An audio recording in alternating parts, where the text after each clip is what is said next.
can't make any judgment standing outside. No.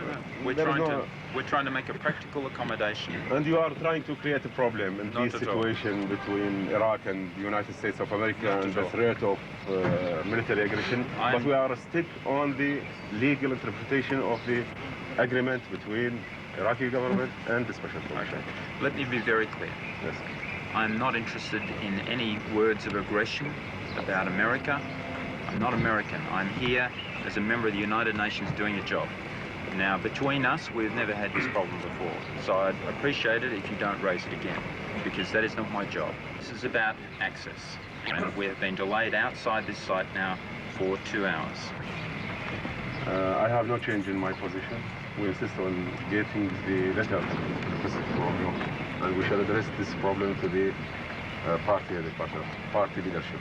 Okay. Iraq promised the Security Council that it would provide access to members of the inspection teams in the performance of their duties. I understand your position, Mr. Hassam Amin, but at this time I will be withdrawing my team back to the BNVC. It's up to you. Thank you.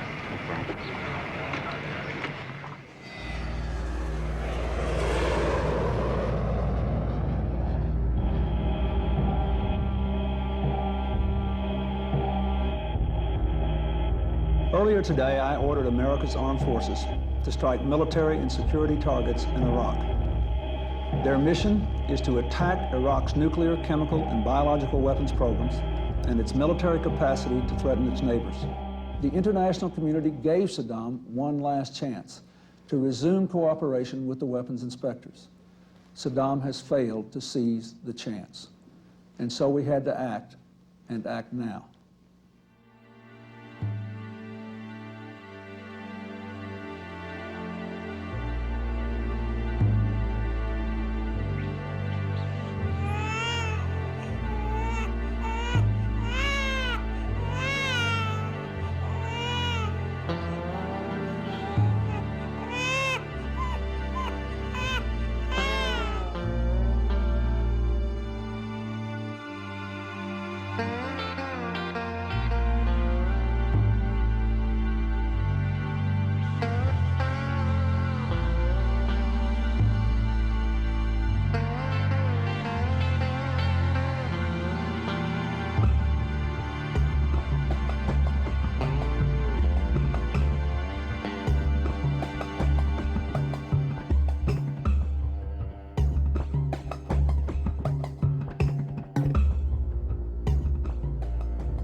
On October 24, 1945, representatives from 51 nations convened to ratify the formation of the United Nations, an international authority dedicated to the ideals of peaceful cooperation and collective security. The UN stood to ensure that no one nation's sovereign rights would be infringed upon by the desires of another.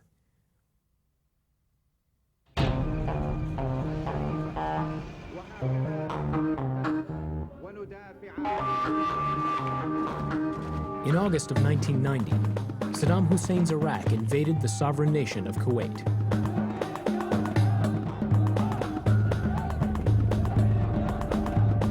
The world community almost unanimously condemned the invasion and demanded Iraqi withdrawal. Never before in the history of the United Nations had one member nation invaded and attempted to absorb another. I feel that it is my moral duty as Secretary General of the United Nations, a peaceful organization, to do everything in order to avoid the worst. The United Nations first acted to stem the invasion without force. The Security Council imposed a strict program of economic sanctions on Iraq. In particular, these sanctions cut off oil exports, which cost Iraq nearly $60 million a day and cast the country into economic turmoil. As the sanctions wore on, the United Nations authorized a United States-led coalition of 29 countries to apply military force if the sanctions failed to remove Saddam from Kuwait. In January 1991, Saddam Hussein's obstinacy and defiance rendered that force necessary.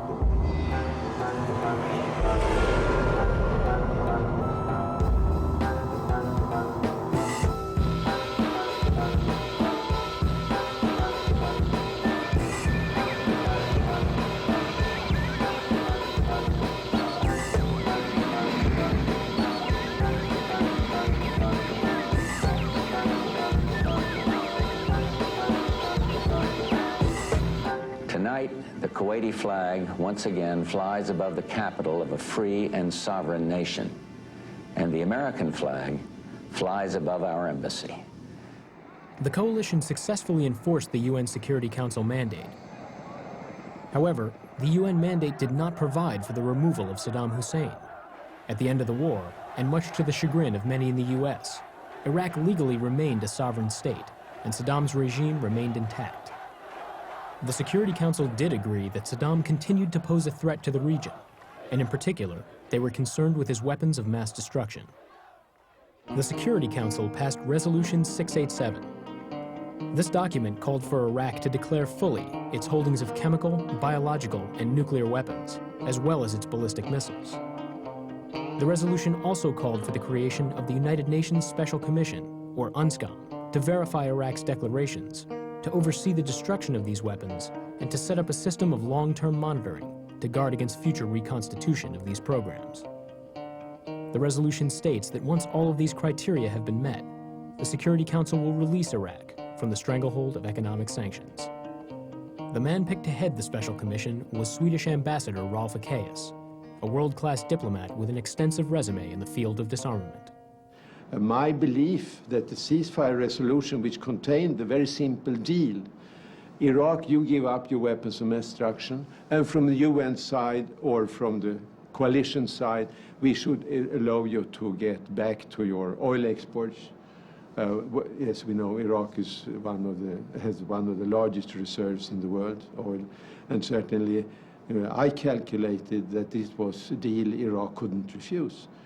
I saw, therefore, the job of weapons as a purely technical job. I didn't see any political ramification.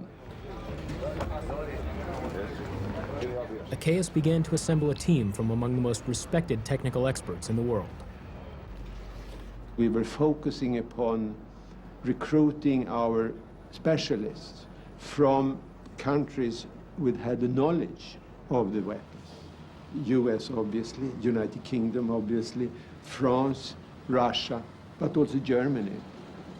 There were no diplomats, there were no political types. So that reflected our belief that our job was to certify Iraq's declaration and supervise the destruction. And we expected full cooperation by Iraq. On April 18, 1991, Iraq submitted the first declaration of its weapons of mass destruction to the Special Commission. Inspectors began the process of accounting for and destroying these weapons. Missing from the Iraqi declaration, however, was any mention of biological or nuclear weapons, programs that many in Unscom believed to exist. Of course, the very first inspection showed that Iraq's declarations were woefully far from the truth. And that then put the whole operation on a different footing, which is one of digging out the truth, not of verifying a presented fact. It became apparent that in order to perform the duties of its mandate, Unscom would have to seek out information from other sources. We were depending upon governments to provide us with what they could have assembled over the years. I started, I think, on my third day to write a letter to some 60 states. We got only one answer. That was from the United States government. We sent us some data.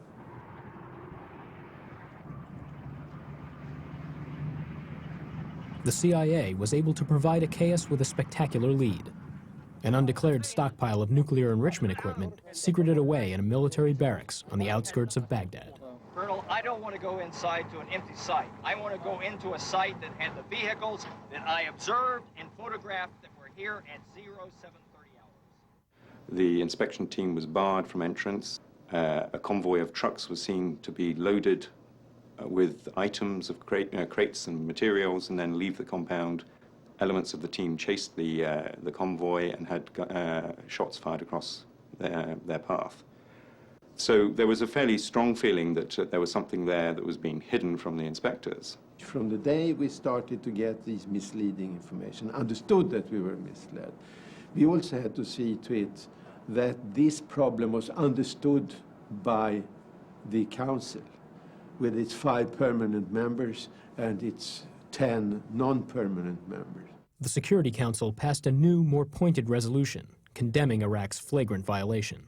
The sense of outrage in the Council was so strong that whereas Resolution 687 was passed by 13 votes and 2 abstentions, Resolution 707, which is much more strong in its language against Iraq, and is the first time ever that any country in the world has been banned from having any form of nuclear program, civil or military.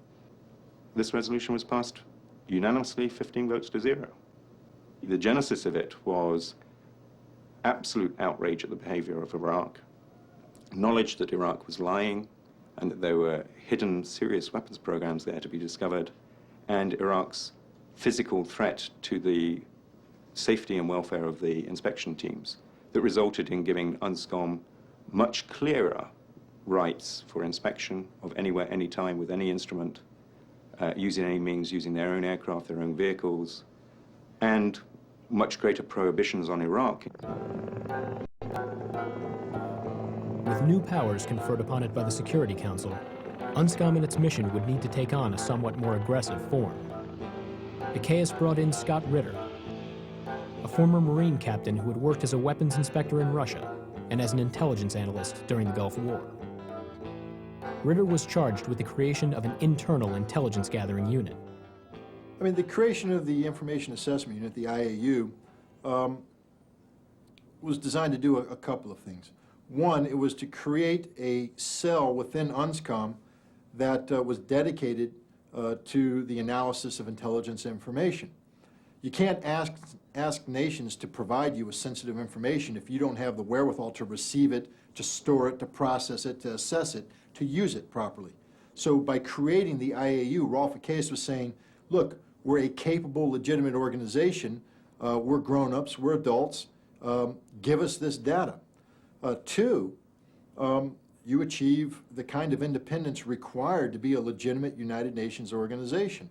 You can't have one nation or a group of nations directing the work of a United Nations outfit.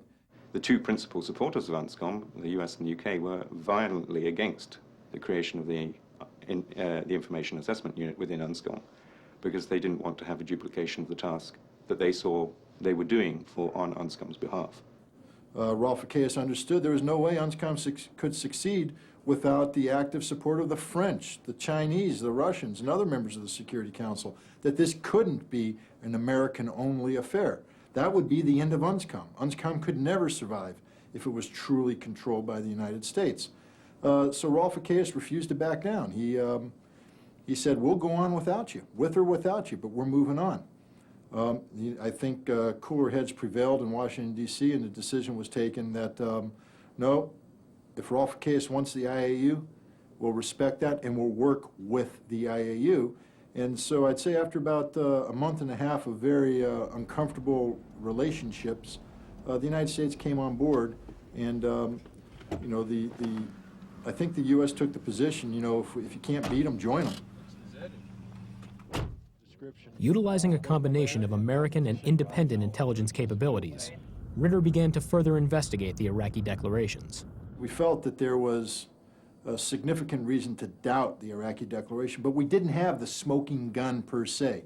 There wasn't indisputable evidence that proved beyond any shadow of a doubt that Iraq had this. This was an assessment. This was analysis.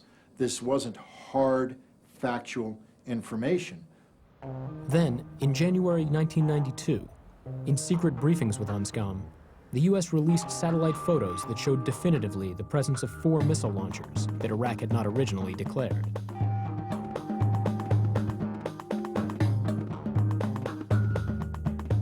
Rolf ICAES then turned to others in the Security Council and hinted that we had the smoking gun, that there was no doubt that the Iraqis were lying, and that Unscom was going to pursue this issue until its obvious conclusion. In parallel with the Security Council meeting, where it became evident that the US fleet was sailing up the Persian Gulf towards Iraq, with the obvious implication that there may well be military action. We felt that this was it. This was going to be the trigger for war. We were going to go into Iraq. There was no way the Iraqis were going to cooperate. and the hammer was going to come down. We felt we were on the verge of a second Gulf War.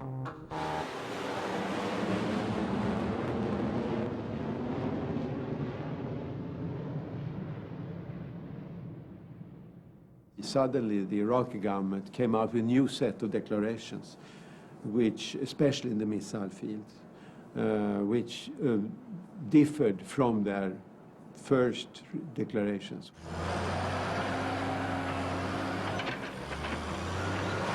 Narrowly averting a military confrontation, Iraqi officials now claimed that they had kept nearly 100 illegal Scud missiles from the inspectors, but that they had destroyed and buried these missiles in secret in the summer of 1991. Scott, we have the first missile number. We were back to square one. Iraq provided a declaration. We were now going into Iraq to verify the totality and the veracity of this declaration. There was a changeover of the Iraqi personnel in late 91, early 92, when General Amr Rashid al-Ubaidi took over pretty much as the front man on the non-nuclear issues. And it was presented that he was the new face, that Iraq had made mistakes with Unscom in its dealings in the past, but this was the new chapter of openness, a new beginning. Towards the end of 91, we had strict instruction from our leadership, from our government at the time, to make sure that we fulfill all our obligation under Section C of Resolution 687. And at the time, I was the man responsible for this. And I remember we made sure by almost November, I think, of 91, that all what is needed by that resolution was fulfilled. But despite its new face, Iraq's posture failed to fully convince the inspectors. Once Iraq started down the path of lying, the standards of verification become much more stringent. The Al-Nida launchers, you declared, with your original declaration, you declared 2. You have now come and declared 4 additional. There was something as big and important as a launcher to say that there was a confused situation and you didn't know where 4 launchers were when you made your original declaration. This brings into question all the numbers associated with the Scud program, especially concerning the operational Scud force, and this is why we need the level of information that we request. We'd been told the big lie, so we felt we needed documents that not only proved that Iraq destroyed this material, but we needed documents that backed up the intent of Iraq to show that there was no ill intent. We needed documents pertaining to orders issued to military units to destroy missiles. We needed documents pertaining to the political decision made by the government of Iraq to get rid of these missiles. Unscom had to turn to the document trail to try and get a fuller picture of what Iraq actually had done. And that's why the emphasis then went from inspections and verification of Iraqi declarations to looking for documentations, which were looking for the archives in particular, which would give Unscom the big picture of what they should be counting down from in their verification and destruction efforts. And in June of 1992, we received a tip from British intelligence that said, yes, we do have information. We think the archives located in one of 3 locations in downtown Baghdad.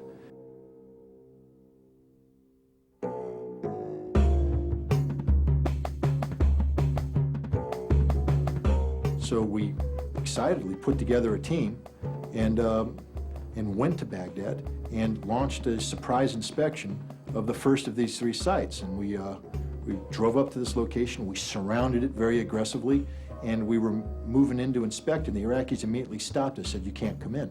So why not? They said, this is the Ministry of Agriculture. Inspectors are not allowed inside a ministry. As per standard practice in these issues of standoffs, Unscom went to the Security Council and said, this is the situation. And the normal Security Council reaction to that would be to issue a presidential statement demanding that Iraq permit access and threatening serious consequences should Iraq not comply. Now, serious consequences was the language that said that there would be military intervention. But then, to the surprise of everyone, the U.S. delegate, the ambassador of the United States, raised his hand and said, I don't think we should talk about serious consequences. And, you know, the shock among the others, the Brits and French and Russians who were supporting us in this was tremendous.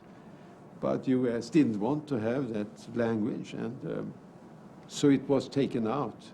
So it's talked about a serious violation, but not about serious consequences. This sent a very strong signal to the Iraqis that the principal supporter and the sole participant able of launching a military attack on Iraq was not prepared to do so. It emboldened them to further challenge Unscom and this particular inspection. To the Iraqis, this is a part of their state. It's something that is a symbol of the sovereignty and the independence and the dignity of Iraq.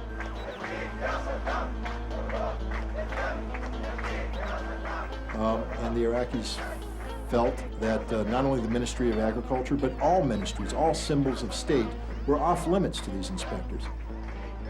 And the situation on the ground was deteriorating. I mean, we're sitting here surrounding the facility, and surrounding us are thousands of screaming demonstrators. Became a very, very uncomfortable situation. You know, we were convinced that the Americans were behind this inspection 100%, and that if we were stopped, that the kind of mechanism that existed in March of 1991 would kick in. The Security Council would immediately condemn Iraq for its failure to cooperate, and the United States would make it clear that the price Iraq would pay would be significant, primarily through the resumption of military action. They didn't think through the consequences of them not appearing to support or appearing to retract support for Unscom, and the damage that that very public removal of the language would do to Unscom's cause.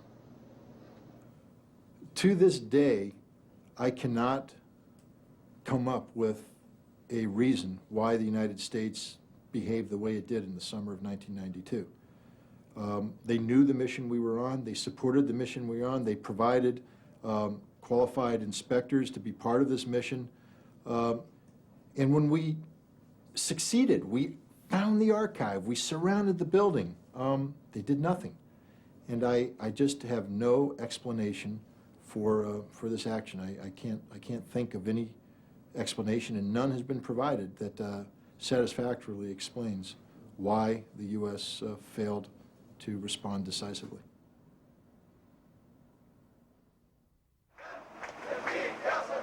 After the disappointment of the Ministry of Agriculture inspection, many in Unscom were convinced that the days of confrontational document searches were over. The inspectors felt they had to do something to regain the respect of the Iraqi government, and they needed to show the Security Council that they were not about to give up. Okay, we're not going to get the documents that allow us to verify with one wave of the magic wand all of Iraq's declarations. So what do? We start attacking their declarations from a technical standpoint. And we organized technical inspection teams to go into Iraq to carry out very and thorough investigations. But these were investigations about, did Iraq declare all of its fuels for Scud missiles? So we sent inspectors into Iraq to take fuel samples, not only out of fuel containers, but in all of their petrochemical facilities, to take fuel samples out to find out if they could produce fuels for ballistic missiles. We went into industrial facilities and examined their capability to produce parts for ballistic missiles. It was just a total, very wide spectrum investigation, and guess what? We were in a position to declare Iraq disarmed in ballistic missiles and move on to the monitoring phase. Unscom began to set up systems for the long-term monitoring of Iraq's industrial capabilities in order to prevent any reconstitution of Iraq's missile force. So successful were the missile team's inspections that other departments within Unscom began to follow their lead. Suddenly you found, going to Iraq, technical teams from the chemical field, technical teams of biologists, technical teams from the nuclear field. They were all engaged in similar type activities. We have teams going in, destroying Iraq's stockpile of chemical weapons, coming to grips with the civilian chemical sites that could be used in prohibited activities.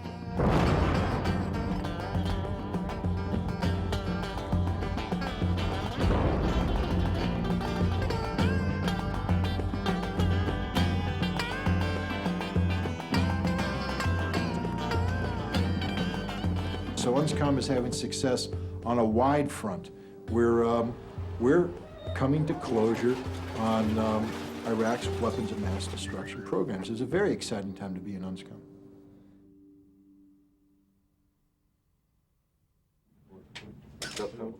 While Unscom continued to investigate questions in the chemical, biological, and nuclear fields, Ralph Achaeus was prepared to write in his report to the Security Council that Unscom had accounted for all of Iraq's ballistic missiles. This assessment we were criticized for, and U.S. was one of the governments which challenged us, said we had more, hundreds, maybe more. Of course, my immediate response was show us where we should look. I don't say they should show us exactly, but give us the indication, how do you know it? And give us the facts behind your assessment. And that the U.S. wasn't prepared to give us, or couldn't give us, we know, no. Because this assessment had proven to be fundamentally correct.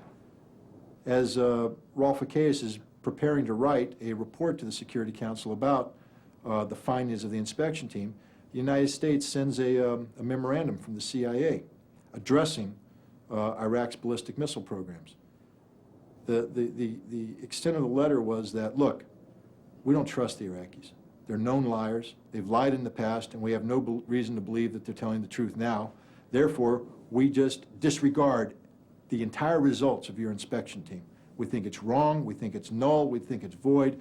We think Iraq has 200 ballistic missiles left, and we won't accept any assessment from Unscom that doesn't mirror this, mirror our own assessment.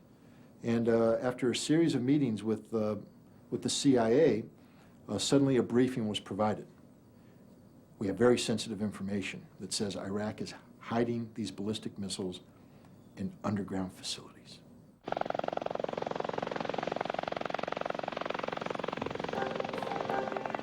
Now forced to disregard their own assessments in favor of the CIA's sudden assertion, Unscom inspectors had no choice but to return to the fields of Iraq. Their mandate was the same, to uncover the truth, but that truth would prove increasingly elusive as this new round of inspections wore on.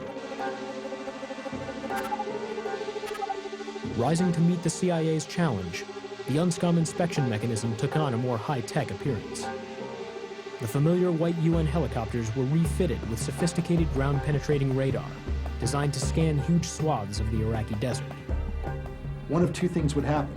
A, we would either find the missiles buried underground, which is a great success. Or B, we'd find nothing, and the U.S. couldn't challenge that response. The radar-equipped helicopters flew over Iraq for nearly 2 months at the behest of the CIA, probing the landscape below for any signs of the hidden missiles. And we found nothing. There were no missiles buried under the ground. Rather than embracing the conclusions that Unscom had, the U.S. said, we think there's 12 to 20 missiles, and that's what you have to find.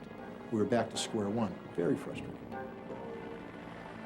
There's a lot of people, myself included, who began to say, look, they're just going to continue shifting the lines. They're going to continue fabricating assessments because they don't want Iraq disarmed. They don't want to deal with the reality of a disarmed Iraq. And as an inspector whose job is to carry out the mandate of Security Council, this was an unacceptable situation.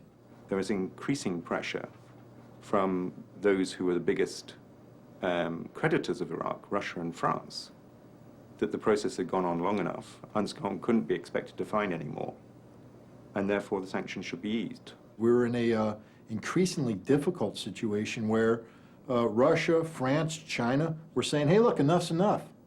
Come on, guys. We've been doing this for a couple years now. Do you got any smoking guns? No? Game's up. Game's over. Declare Iraq disarmed, let's move on. But the pressure was equally on Unscom not to rush into such a declaration from the US and UK, who still harbored serious doubts. Despite the fact that we had tremendous success in the field of ballistic missiles, we weren't as sure about our assessments concerning Iraq's chemical, biological, and nuclear capability. We needed new data, and we needed data bad.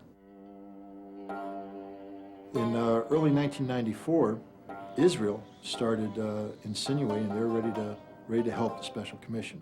So we entered into technical discussions with the Israelis. The Israelis sent over teams to New York who met with the various experts, and they just provided a vast amount of new information. One of the most spectacular being in the field of biological weapons. I think that created a serious turmoil and problem, because biological weapons had been the ultimate secret, something Iraq had defended at all costs, even if they cooperated in other fields. There they were stalling. France and Russia, who wanted the sanctions lifted, went to Iraq and said, you have to come clean. And that pressure paid off in a declaration in June by Iraq that it had a biological weapons program. The program was completely obliterated even before inspectors came to Iraq for the first time. It was completely obliterated. And what was not declared was information about it. And that's all. And once they admitted the biological weapons program, our inspectors just started putting the pressure on the Iraqis, and more and more and more admissions were made. The disclosure of Iraq's chemical weapons program and its destruction. The tracking down of pretty much all of the ballistic missiles and their destruction. The destruction of materials for their production and for the destruction of production of chemical weapons were all achieved. With a great deal of input from Unscom, the IEA had tracked down not just uranium enrichment programs, but an entire weaponization plant at Al Athia. All of that had been destroyed and accounted for, and materials removed from Iraq. So the achievements were absolutely spectacular, way beyond what any of the original architects of Unscom had ever imagined. To the point where by the summer of 1995, we were starting to get comfortable with our understanding of the totality of Iraq's weapons of mass destruction programs. We didn't have 100% confirmation about everything that had been destroyed, but we were able to ascertain that 90% of it was accounted for. And when you're talking about weapons of mass destruction, 90% means that you have eliminated their ability to produce weapons, that they don't have any weapons left, and the final percentages that remain are just the useless vestiges of former past programs, which in their totality mean nothing. So we had fundamentally disarmed Iraq. We have been asked to agree to 687. We agreed. We have been asked to fulfill. We fulfilled. Now it is the turn of the other side also to fulfill. It's part of the deal. And Iraq had at that stage been sort of made aware of paragraph 22 of 687 resolution, namely the resolution that said if the Security Council is satisfied with Iraq's accounting for Iraq's weapons of mass destruction, the prohibition against oil import from Iraq should be lifted. So it was a key element for bringing Iraq back to the international economy and restore Iraq's, so to say, economy and social life. The Iraqis confronted Achaeus, pleading that with their entire war machine finally laid bare, the time had come for the Security Council to reward their compliance. The Iraqis threatened that if sanctions were not lifted as promised, they would discontinue their cooperation with Unscom. And I think at that particular time, the executive chairman, Rolf Achaeus, was basically running out of ideas, and there was increasing political pressure to bring the work of Unscom to an end. We hadn't found anything, inspection after inspection after inspection.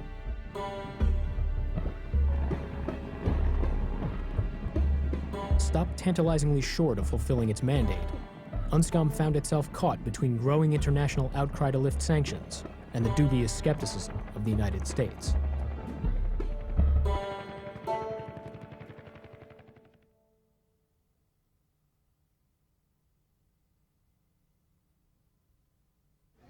On August 8, 1995, an entrance was made on the world stage that would have spectacular repercussions for Unscom and Iraq.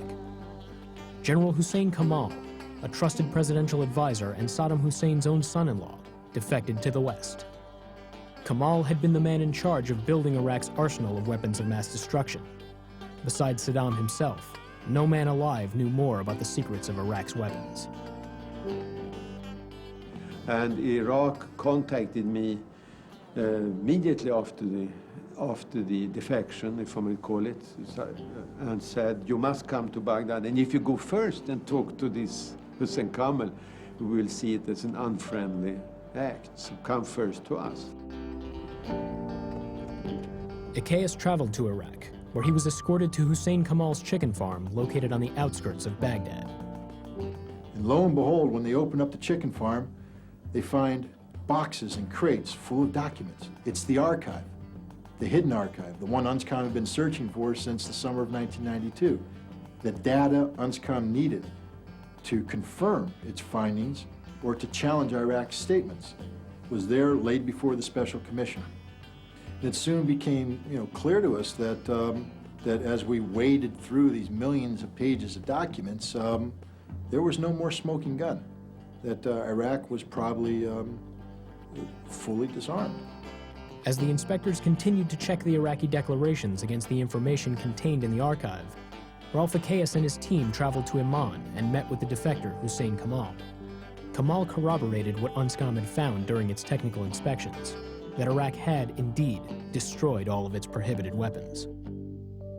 But everything wasn't rosy with the Hussein Kamal declaration. For in addition to his statement that everything had been destroyed, when he talked about these documents, when he talked about the computer disks and the production molds, he said they were being concealed in Iraq by presidential security forces, the Special Republican Guard, under control of Saddam Hussein's son, Qusay, and that this was a concerted effort directed at specifically misleading the Special Commission, of concealing information from the Special Commission. So we started where some of our inspectors, Nikita Smith, Scott Ritter and others, started to analyze how did Iraq conceal this. We had to go after the method to hide. I felt it was so important because this was a final, so to say, element we needed to get the full picture, so we could declare that we had completed our task.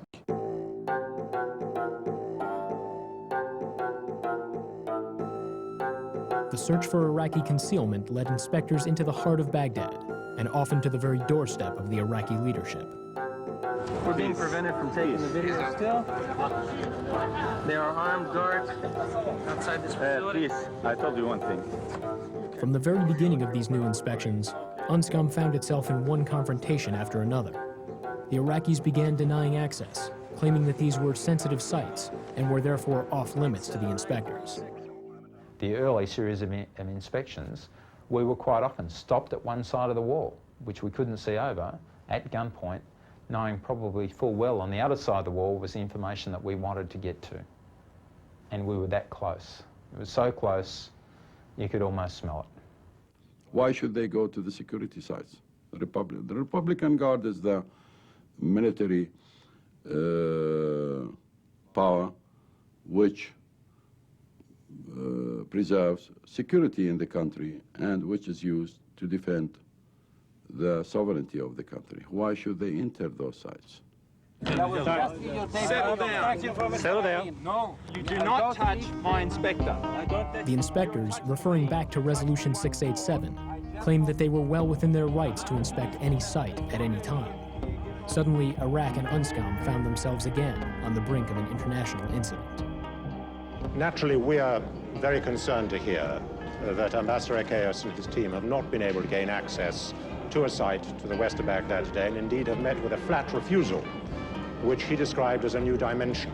Well, we are concerned because we believe that it's absolutely essential for the Iraqis to live up to their obligations. And we want to make sure that Ambassador Icaius has the knowledge that he has the full support of the Security Council in what he is doing, and that the Iraqis understand that support is there, and that they have an obligation to abide by their resolutions. It was put up or shut up time for the Security Council.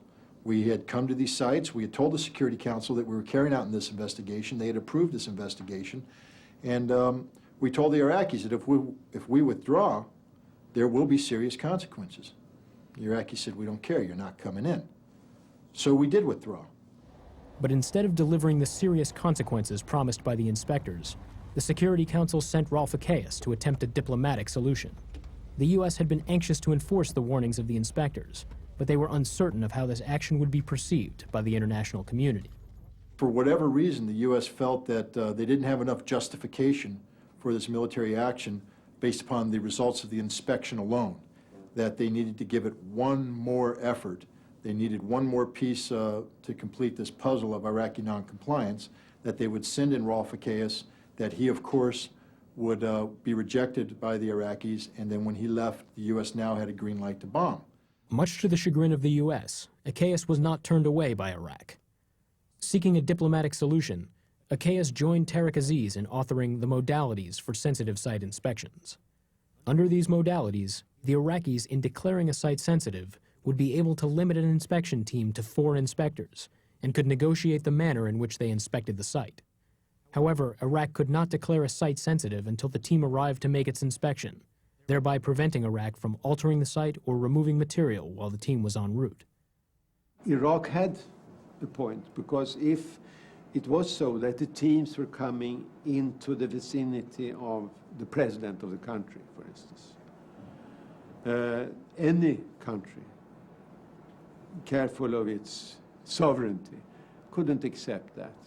So when Rolf Ekéus comes back with this diplomatic compromise, there was a lot of frustration in Washington, D.C.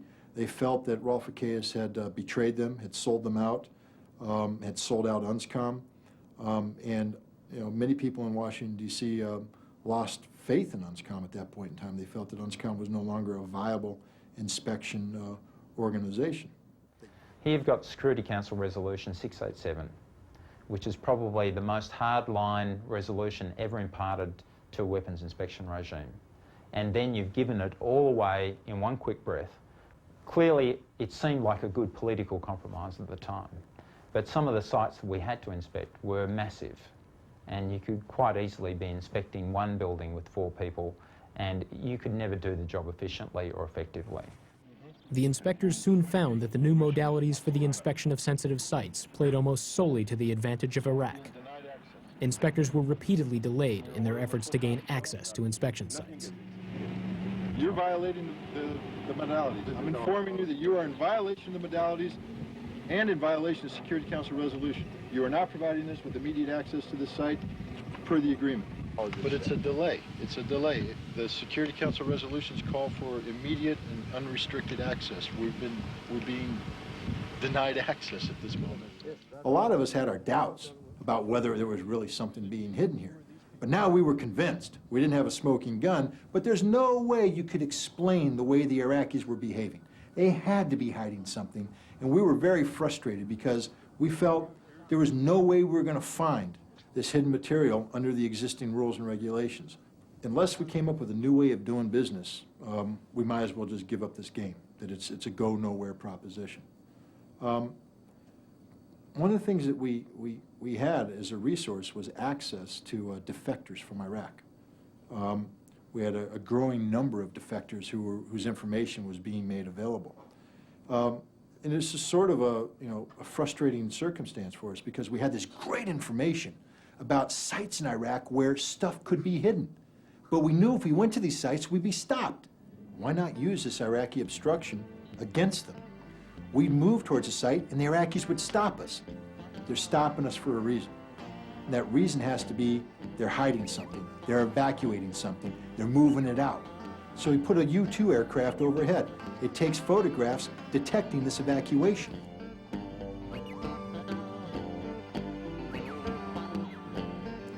We also could see the Iraqis getting on the phone, making telephone calls, controlling this evacuation. So we put a team of radio intercept operators in place in our headquarters to intercept these communications so we could hear these orders. So when the Iraqis stopped us, suddenly we got a full picture of the scope of concealment. And it was a very successful operation for Unscom. The inspectors made great strides collecting credible data concerning Iraq's use of Special Republican Guard vehicles and personnel in past concealment.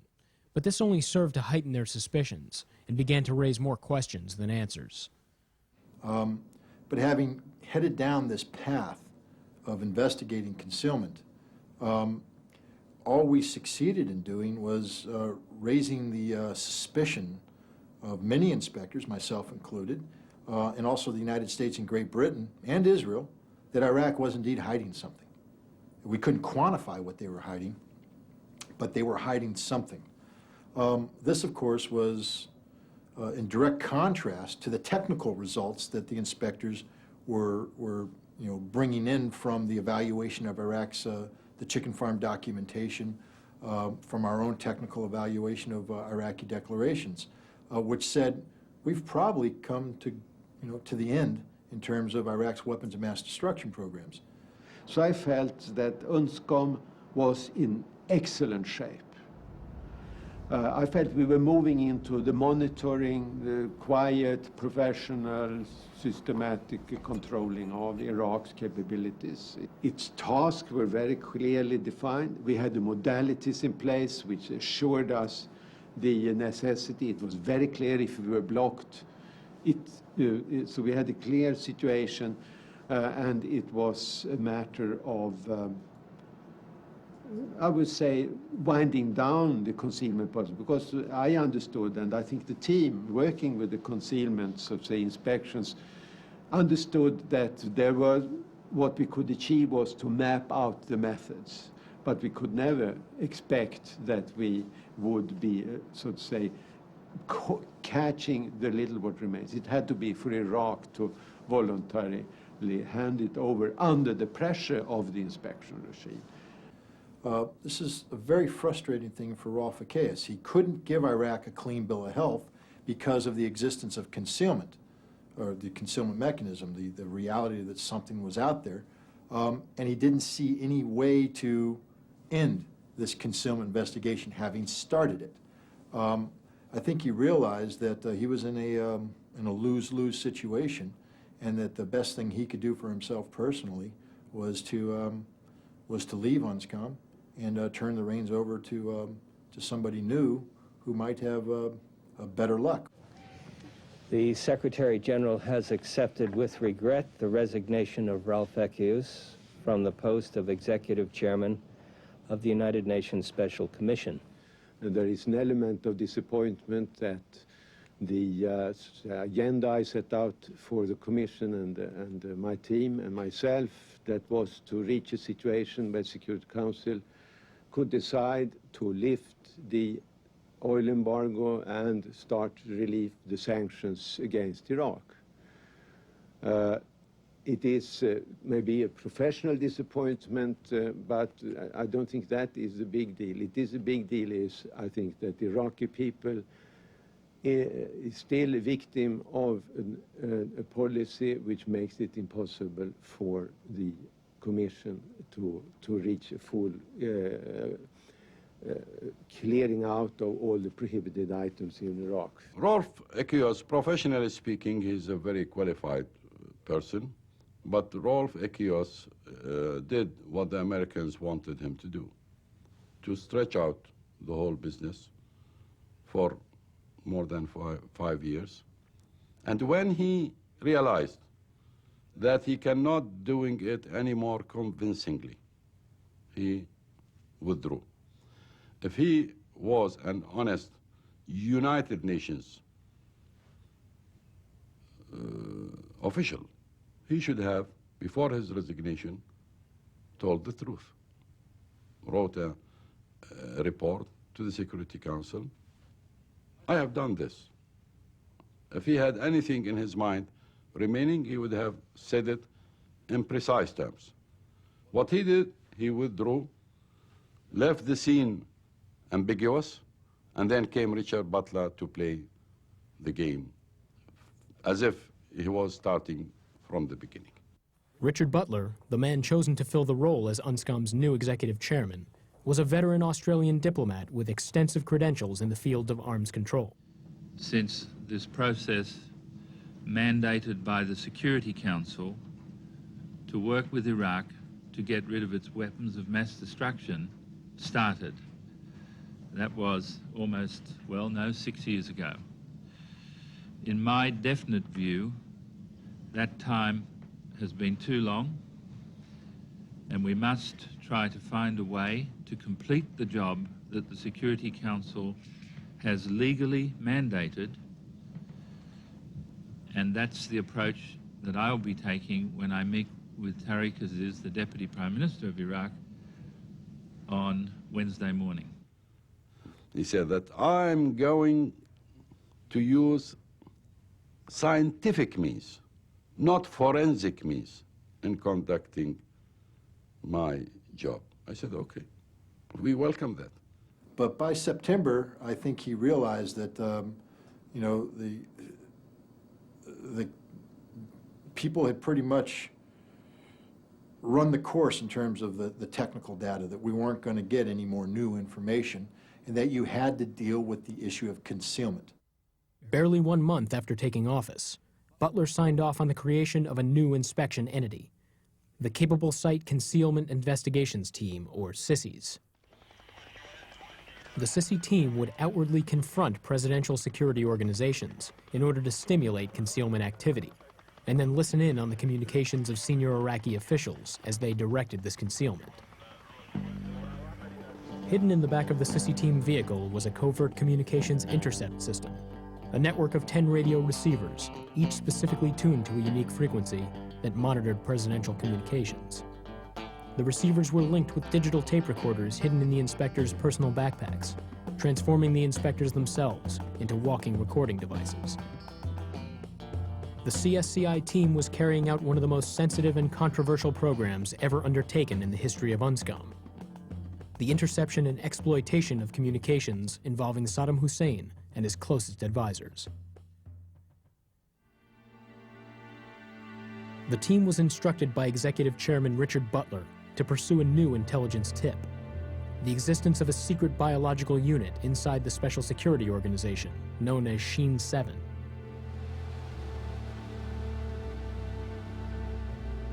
During Unscom 207, we had to conduct an evening inspection of a facility very close to the Republican palace within Baghdad, Saddam's palace. I was leading the convoy. As we started to cross over the junction itself, an Iraqi soldier jumped out into the road, leveled his weapon at the vehicle, and as we drove past him, I heard him actually make the weapon ready. The soldier turns around, the next vehicle in the convoy is mine. The soldier's in a panic at this point. One car had just pushed through, heading towards a very sensitive area. He was responsible for protecting it. He looks at me, sees my car coming, feels threatened, and he chambers around in his weapon. He gets down in a position, he starts screaming at the top of his lungs, and he's clearly panicked at this point. There's a second individual, a uniformed Special Security Organization guard, who comes out of his position, sees what's happening, pulls out his pistol, and runs around and levels his pistol at my head. The next thing I heard was a radio call from Scott in the vehicle behind me to halt. And he was screaming into the radio saying, "Stop, stop, stop," right there. He could see the situation which was unraveling in front of us.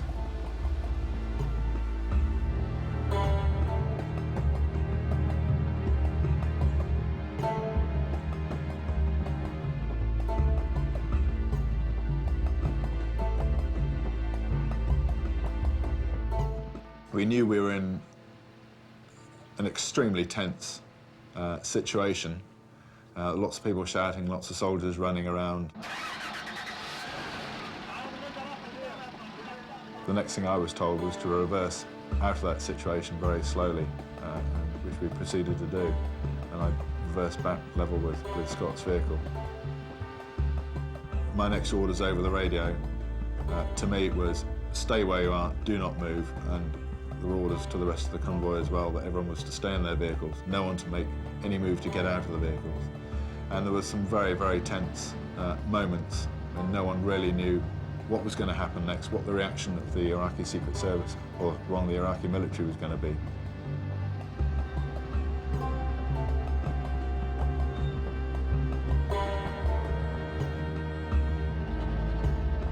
A senior Iraqi official came out and liaised with the chief inspector on the ground as to trying to identify where we were going, what we were doing there.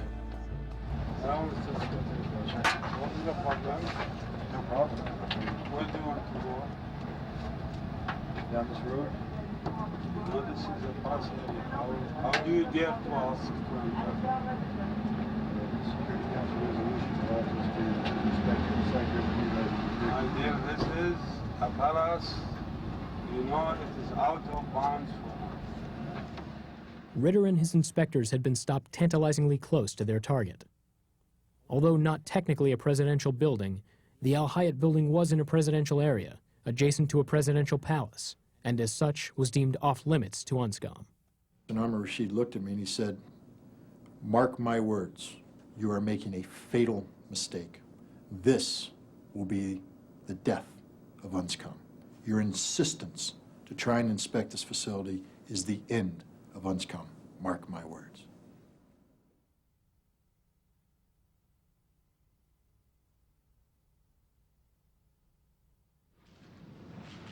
Good morning, sir. Good morning, ladies and gentlemen.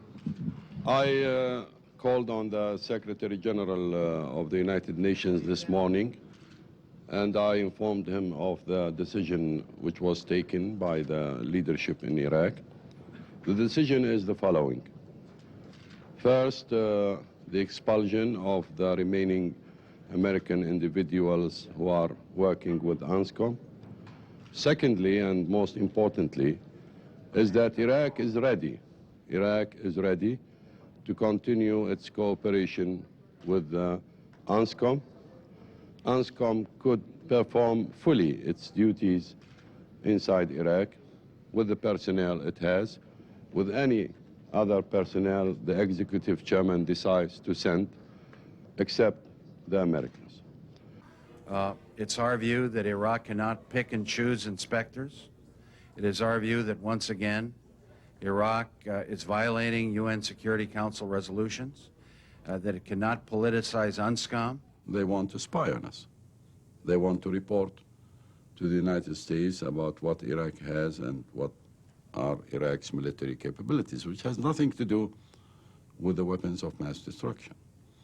We on the Council must do everything we can to give Ambassador Butler the tools and the support he needs to do his job. The crisis resulting from the expulsion of American inspectors would cause the U.S. to take an even greater interest in the day-to-day affairs of Unscom.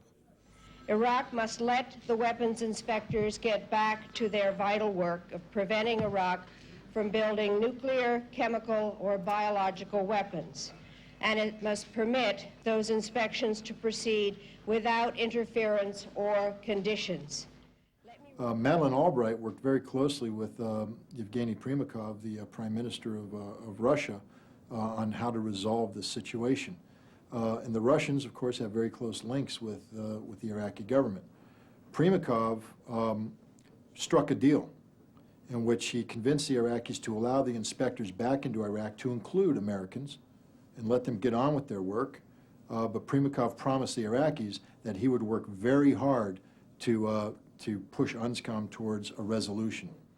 It was our objective at the time. We deal with it constructively. We deal with it positively, not because we believe that they will report to the Security Council that Iraq fulfilled, but to prove to those members within the Security Council, except the British and the Americans, that really we convinced them that Iraq has really fulfilled. Richard Butler instructed Ritter and the Sisi team to continue with their concealment investigations, despite diminishing returns. In the ensuing months, the CSCI team was sent on a number of inspections that yielded no new information or prohibited materials.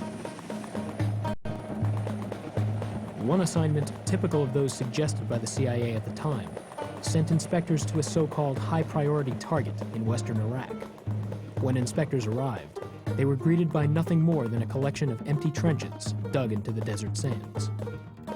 A lot of the information that we were given was provided to us by the Americans. It was either out of date, it was incorrect, or it was completely false and designed to take us down the wrong sort of path as opposed to the disarmament path. The primary aim of having us on the ground to be able to react within a moment's notice of any new information coming into New York just wasn't used, and on a few occasions we actually thought we were going to do or be fired off on a credible task. Very often after 2 or 3 days preparation, that task would then be cancelled, and this happened a number of times. It was extremely frustrating. By early December 1997, the irritated Sisi team took advantage of the lull to send a Christmas message to their senior staff back home.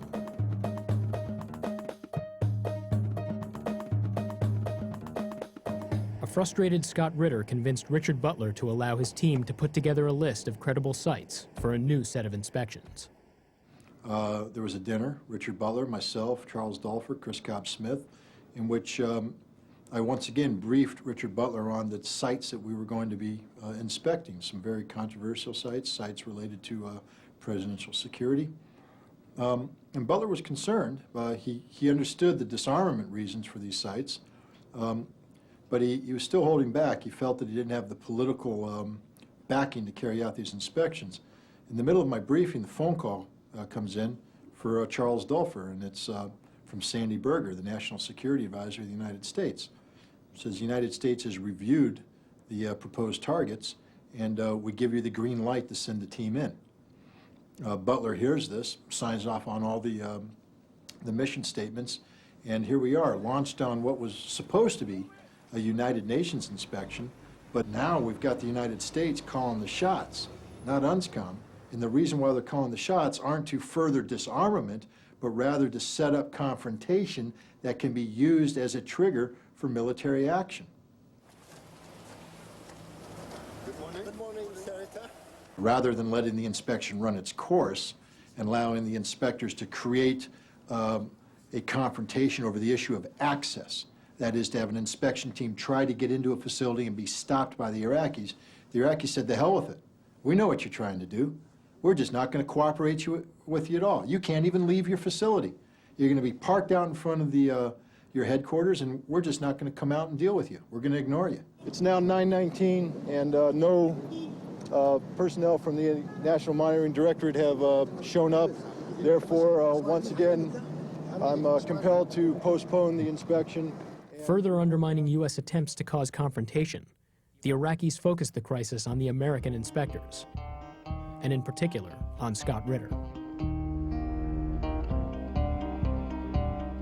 Allegations about me being a spy are ridiculous. I work at the pleasure of Richard Butler, the executive chairman of the Special Commission. Nevertheless, Richard Butler withdrew Ritter from Baghdad at the request of the U.S. This is a dispute between Iraq and the United Nations and the UN Security Council. This is not a verbal and intellectual battle between the United States and Iraq. The Americans weren't ready to go to war over the issue of whether or not Scott Ritter can get into a site. They were willing to go to war over the issue of whether or not Unscom could get into a site. So they started talking about presidential sites, the need to get into presidential sites. They started talking about these massive presidential palaces. What are the Iraqis hiding in these presidential palaces? Why won't they let inspectors in there?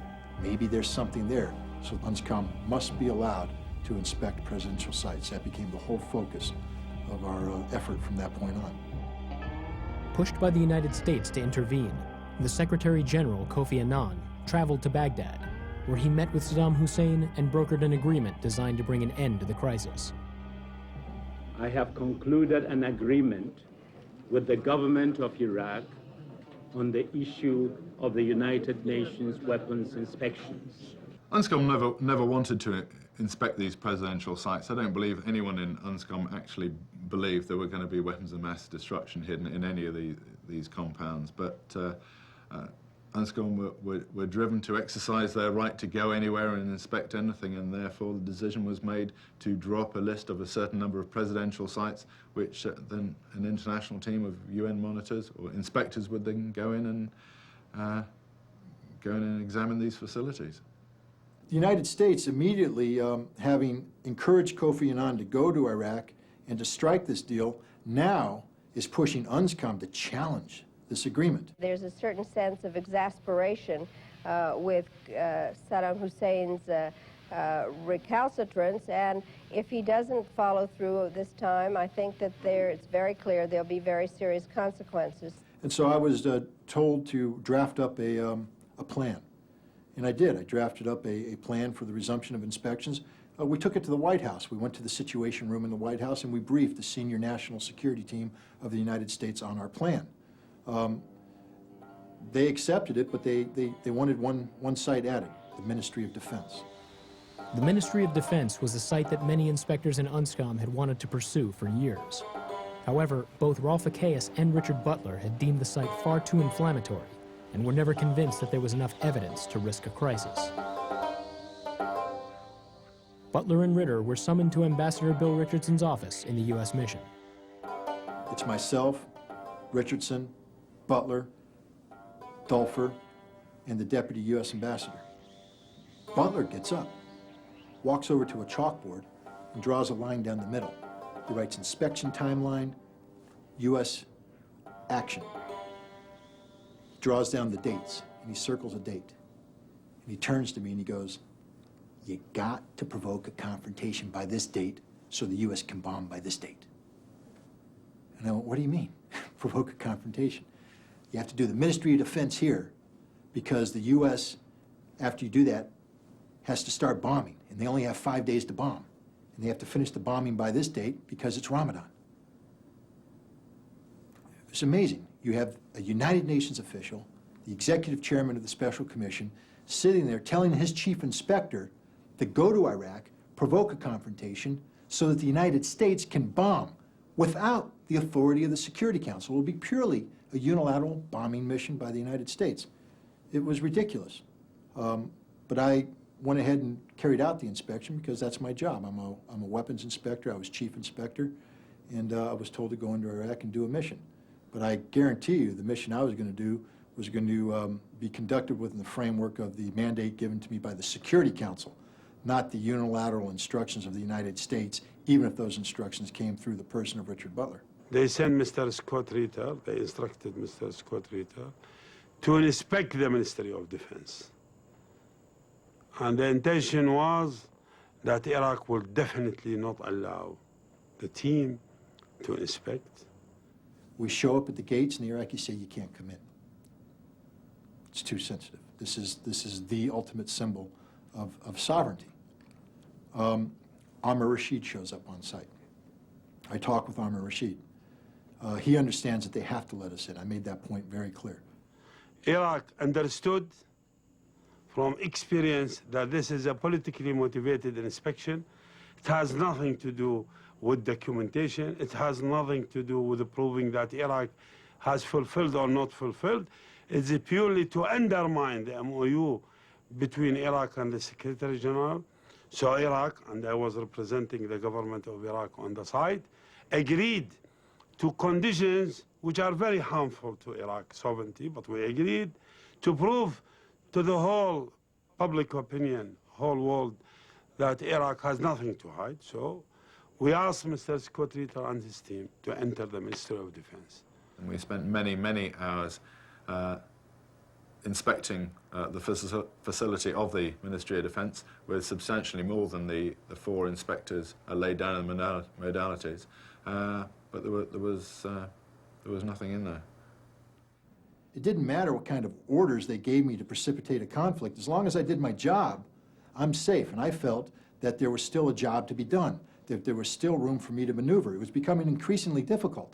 The United States was not being very cooperative with the work I was trying to get done, especially after I pull out of Iraq without causing the war that they wanted. Ritter's actions led to a new conflict between himself, the United States, and his own boss, Richard Butler, this time over the issue of the top-secret signal-gathering operations that were still being undertaken by the CSCI team. I came back from Iraq, and I immediately found out that the U.S. was orchestrating having this intelligence capability removed from my team, removed from me, and turned over completely to the United States. This is plainly unacceptable. I confronted Richard Butler directly about this. I said, boss, you can't do this. All along, we fought to make sure that we could never be successfully charged with carrying out espionage on behalf of any member state. And one of the keys to the SIGINT operation is total control of the effort by the Special Commission, by my team. I was the one entrusted to do this. I'm the expert, my team's the expert, and what have you done? You've shut it down and you've turned it over to the United States. We no longer have control over the process. This is nothing but espionage. We cannot be involved in this. You must shut this operation down. Richard Butler refused to do so. What he did instead is shut down my team, closed down the operation of the SISI team, and turned over its capabilities to the United States. What I want to say is this, that yesterday Scott Ritter handed me his letter of resignation. I read it, I talked with him about it. It was clear to me that the best course of action was for me to accept it. You know, I was disillusioned by the reality that what I and hundreds of others of inspectors like myself had spent 7 years creating, that is a legitimate organization carrying out legitimate activities in the name of the Security Council, was all for naught, that it was going to be destroyed because the United States no longer found legitimate inspection activities to be convenient for their own hidden objectives of removing Saddam Hussein from power. In the ensuing months, Iraq and the Security Council wrestled with the issue of access to sites and the composition of inspection teams. At the end of October, Iraq once again ceased all cooperation with Unscom. The weapons themselves were destroyed. The weapons and the capability to produce them. And the others, as I said, were under full, intrusive, stringent monitoring.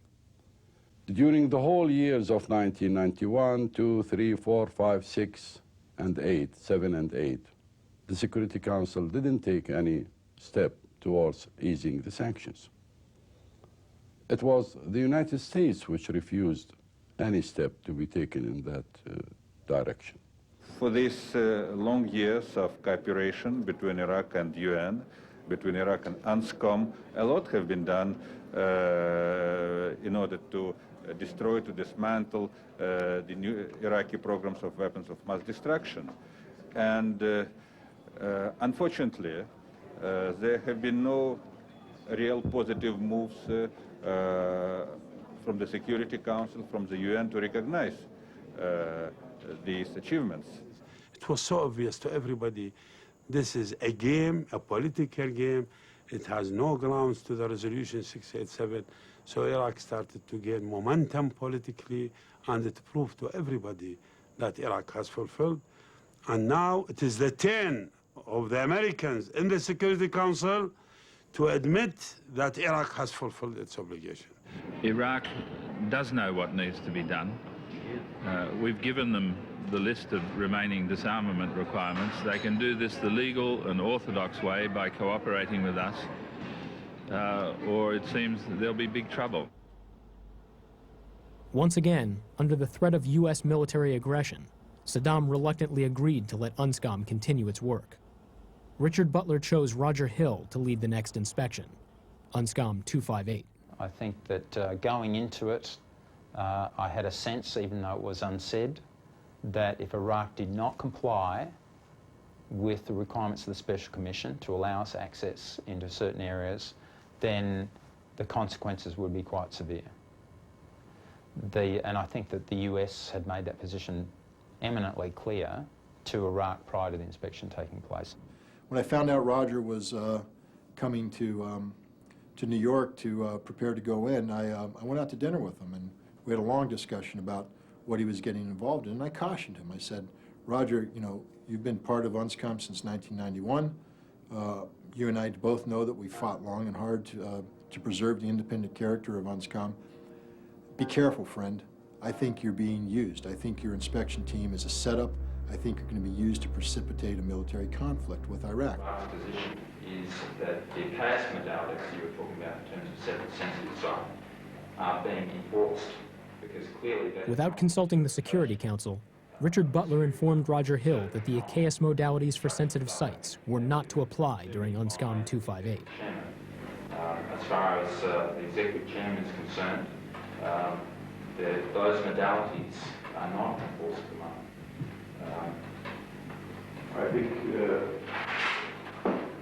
I want to ask you this directly. If you believe that these modalities are not enforced, you would believe like that? That's absolutely. This is not the case. Richard's instructions to me were essentially that the sensitive site modalities were not to apply. Iraq had agreed to the original 687 requirements, which was basically immediate, unconditional, unrestricted access. And that was, on that basis, I started my inspection program.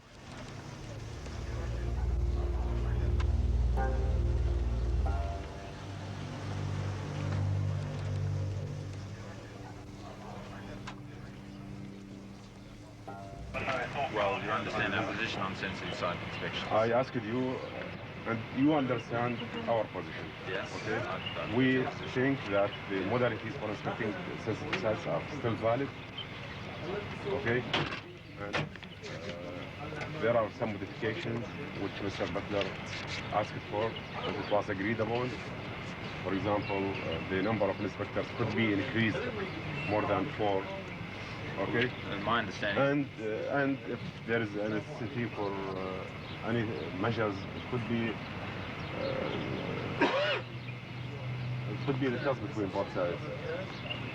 We have no objection to enter now, you and 3 or 4 of your inspectors to start inspection. There was a trend always to create crisis, to touch our dignity, to touch our security. And there was also, in some exercises, installation to our people and to our mentalities. So I think the non-trust relation between both sides was because of Unscom behavior. The game was clear to us.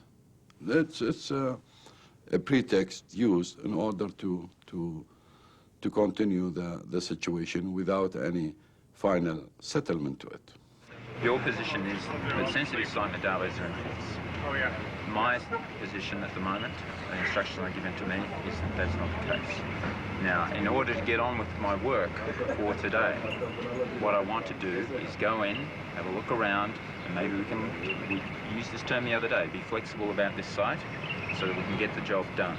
And we can worry about the issue, you know, in a political sense, whether you call this as sensitive, whether the chairman disagrees with that position later on. I just want to go and do the job. Well, we do the job, but according to the modalities. Okay? There is no ACAS sensitive size modality, nor Butler sensitive size modality. There are sensitive size modalities according to the agreement between Iraq and the Special Commission. The chairman is the chairman. There is nothing personality, whether ACAS or Butler. Sure, I understand what you're saying. I'm just saying there is no personality, whether Mr. Tariq Aziz or Mr. Amr Mohammed Rashid or Mr. Amr Saadi. It is Iraqi government. It is an agreement between the Iraqi government and the Special Commission. If you throw away modalities, you couldn't ask Iraq to stay on its signed undertaking. Even if we didn't sign any, I declared the modalities. But I saw that as my word, and that the word on behalf of UN, on behalf of Unscom. That's how we would do it. We will stay. Of course, if someone would like to change it, they have to accept that the contract is broken. I think you want to touch it, you want to destroy this modalities. But this step is political. When you are saying that I will go inside with the number of my inspectors, this means that you want to make it practically invalid. No, we want to make it... I sense this, Mr. Roger. No. We're trying to make a practical accommodation. And you are trying to create a problem in this situation between Iraq and the United States of America and the threat of military aggression. But we are stick on the legal interpretation of the agreement between Iraqi government and the special forces. Okay. Let me be very clear. Yes. I'm not interested in any words of aggression about America. I'm not American. I'm here as a member of the United Nations doing a job. This is about access, and we have been delayed outside this site now for 2 hours. Iraq promised the Security Council that it would provide access to members of the inspection teams in the performance of their duties. I understand your position, Mr. Hassam Amin, but at this time I will be withdrawing my team back to the BNB session. It's up to you. Thank you. The Iraqis have said that your team did not follow the modalities for special site inspections. Is there any truth to that, or? Well, it's interesting. Iraq has sent out several messages today about their blockage. One began by criticizing us. The other seemed to back off. I don't know which Iraqi message is the authentic one, but I do know this: what we did was right, what they did was wrong.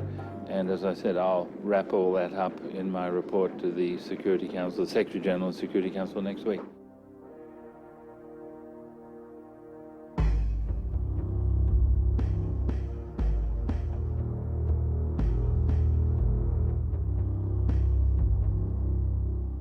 All I can say at this point is that we're going into the Council to discuss the Special Commission report from last night. Concerned about the imminence of the airstrikes? I think everybody is concerned. It looks like the United States is determined to go for a military strike, regardless of what the Security Council membership feel about it. And that's very bad.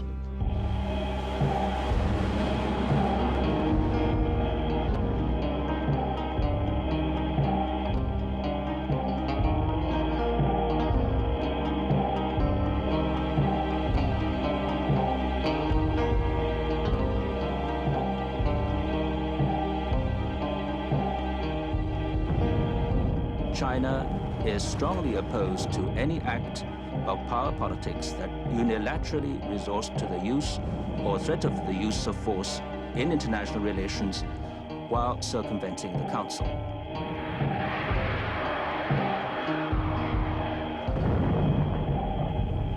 Enforcement of peacekeeping operations which are justified in such conditions can be implemented only through a decision of the Security Council and under its tight political and appropriate operative control.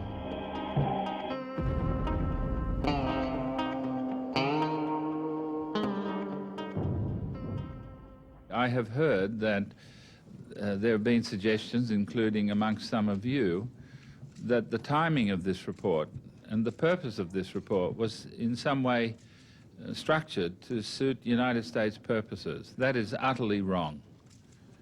I think that the whole work of Unscom, especially during the last 3 weeks, was heavily influenced by the United States in order to reach out to this conclusion. The disagreement between Unscom and Iraq should be resolved through dialogue and consultations. There is absolutely no excuse or pretext to use force against Iraq. In the eyes of many in the Security Council, Operation Desert Fox demolished Unscom's credibility, allowing the United States to single-handedly undermine the integrity of the United Nations.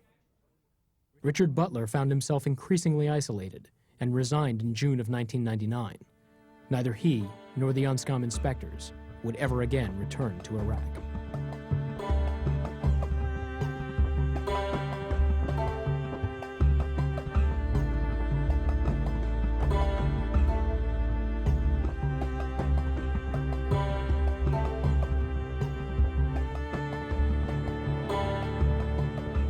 It is not the international community that is keeping the Iraqi children and people from eating. It is Saddam Hussein.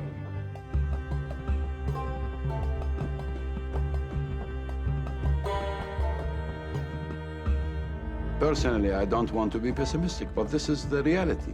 The reality that America is preventing the Security Council from dealing fairly with Iraq.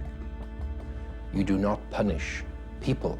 You do not punish innocent children and adults of a country because of the crimes committed by their leadership. And that's, of course, what we're doing in Iraq. The economy is in tatters, massive unemployment, total breakdown of healthcare, social services, huge problems with child mortality, massive malnutrition throughout the country, both children and adults, and political consequences, which we're all going to have to live with in the years ahead. It's said that hundreds of thousands of Iraqi children are dying. In the first place, I doubt the figures. I believe nothing that comes out of Iraqi official circles, nothing. And they're ready to go to any lengths to dissimulate and fool outsiders. So I'm very cautious about reading reports. Well, you know, it's very difficult to verify all of the figures that are used, and they range from, I think, 1 million to 1.5. One answer to that is that it doesn't matter whether it's 1 or 1.5. 1 is also far too many. 500,000 is too many. 1,000 is too many. The Security Council should do its deal. What promised to Iraq, what they signed vis-à-vis Iraq regarding 687. They should lift the sanctions. Once sanctions are lifted, Iraq would continue to abide by the resolution, 687, and relevant resolutions.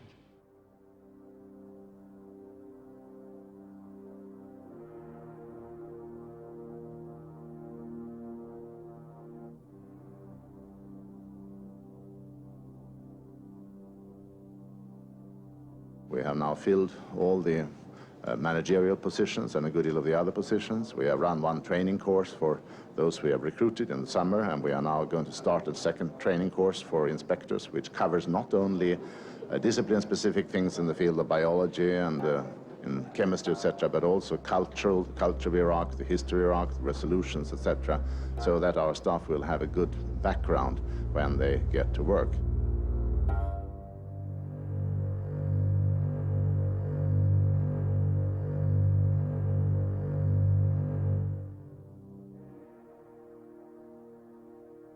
$1284 is a roadmap, and the key here is Dr. Blix and Unmavik, and he says he's ready to go in. It's up to Saddam Hussein. As I say, you know, it's a little bit like Alice in Wonderland. The key's on the table. All he has to do is pick it up. Well, as you know, we did not deal with the resolution 1284 from the very beginning, and we made our position clear that this resolution is not a solution to the problem. It does not lead to lifting the sanctions. Unscom, using its technical assessments, had been saying since 1995 that we had fundamentally disarmed Iraq. There wasn't anything of significance remaining, but this wasn't good enough. Clearly, that calculus has to change. The Security Council has to come up with a new way of evaluating the situation that allows qualitative judgments to come into play. I don't think they've been gotten rid of. I think that Saddam has done everything possible, a great sacrifice to his country and indeed even to himself, to hold on to weaponry. In other words, he's forgone well over $100 billion in revenue in order to keep his hands on the weapons. So if by some miracle he doesn't have them today, he will have them tomorrow. I think the biggest misperception out there today in the United States is that Iraq represents a threat to the American people and to the national security interests of the United States. Iraq is a defanged tiger.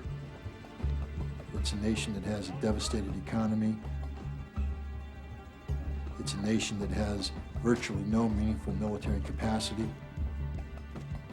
And for us to array our considerable wealth and power against Iraq is unfortunate, not only for the Iraqi people, but for the United States.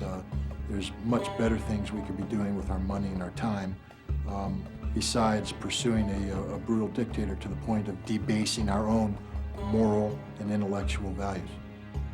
The Secretary General acknowledged for the first time that the battle of words is being lost, and it's not Saddam Hussein who is now held responsible for the unnecessary deaths of thousands, hundreds of thousands of children and adults. It's the United Nations itself. And he lamented this fact because He, quoted the Charter in a sense, which says that the United Nations is there to protect the well-being of people, not to destroy their lives and not to kill their children.